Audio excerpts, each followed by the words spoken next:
Alors que le soleil disparaissait lentement à l'horizon, je me trouvais dans la cuisine en train de préparer le dîner. Je coupais des ingrédients et mélangeais des sauces lorsque Sébastien est entré. Sa présence pesait plus lourd que les épices qui embaumaient la pièce. Il était absent depuis un certain temps, et cette distance apportait un étrange réconfort, une sorte de soulagement doux amer. Il n'était plus mon petit garçon.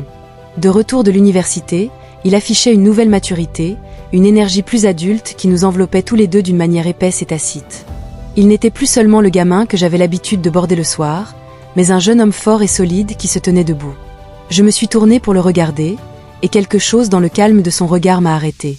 Il y avait une profondeur en lui, quelque chose que je ne pouvais pas vraiment identifier. Il était assis là, à me fixer. Son regard n'était pas le même que celui qu'il me lançait en mangeant des céréales il y a des années. Ce vieux regard me manquait, celui qui pétillait de curiosité quand il traînait autour de moi en me demandant ce que je faisais pendant que je préparais le petit déjeuner. Maintenant, cette curiosité innocente avait disparu, remplacée par quelque chose que je ne pouvais pas nommer. Nous avons discuté pendant le dîner de tout et de rien, de petites conversations pour garder l'atmosphère légère, mais chaque fois qu'il posait les yeux sur moi, j'avais l'impression que son regard transperçait mes pensées, comme s'il pouvait sentir cette étrange barrière suspendue entre nous, une barrière qui contenait quelque chose qu'aucun de nous ne pouvait exprimer à voix haute.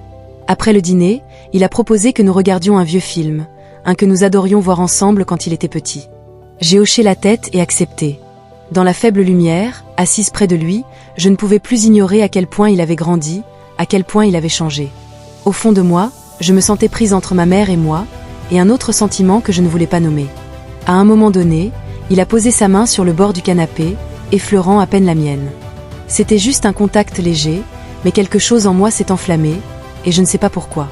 J'ai retiré ma main, sentant un tremblement dans mes doigts, et j'ai rapidement détourné le regard, honteuse de ce que ce simple moment avait suscité en moi.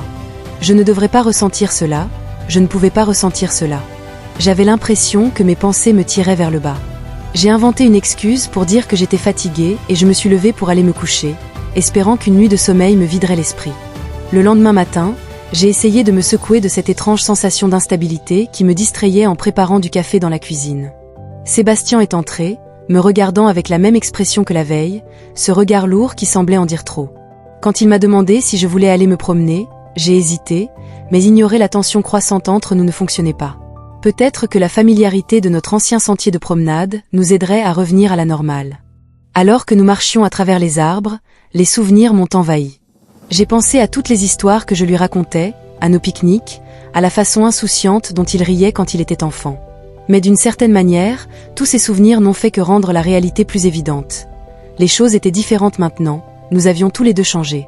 Nous nous sommes retournés vers la maison alors que le soleil se couchait, et la marche était principalement silencieuse, à l'exception du bruissement des feuilles et du léger vent.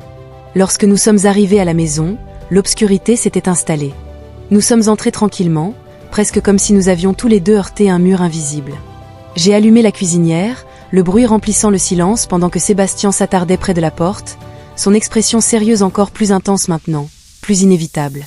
Quand j'ai senti son regard sur moi à nouveau, je me suis tournée vers lui, désespérée de dire quelque chose, n'importe quoi, qui briserait le silence, mais je ne trouvais pas les mots.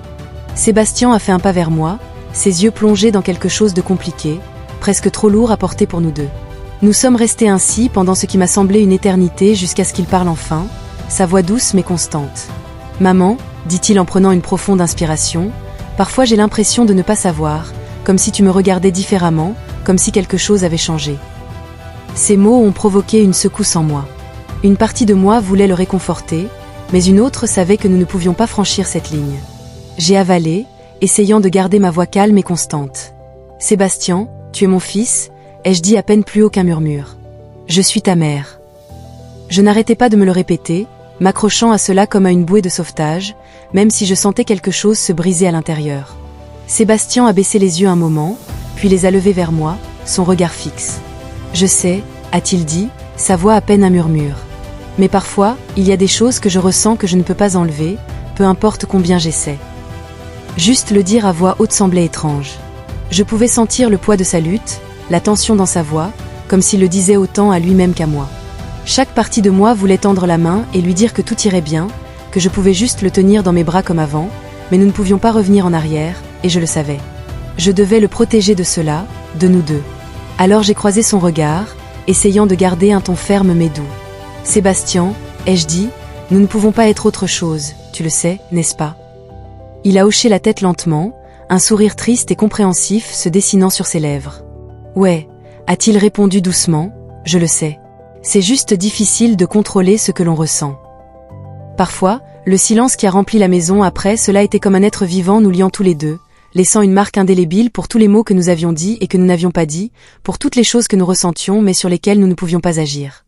Je savais que ce moment resterait avec nous.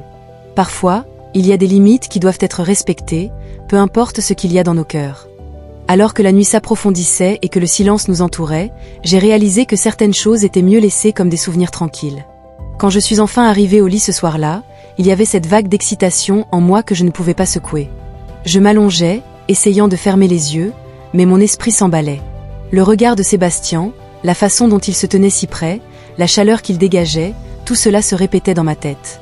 Mon cœur battait fort et je n'arrivais pas à expliquer ce que je ressentais, même à moi-même en tant que maman.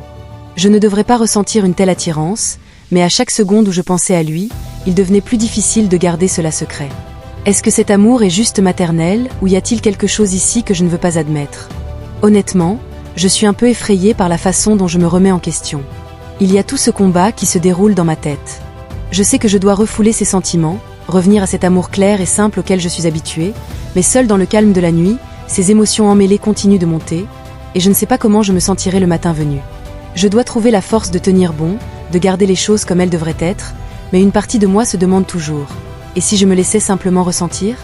Serait-ce si mal ?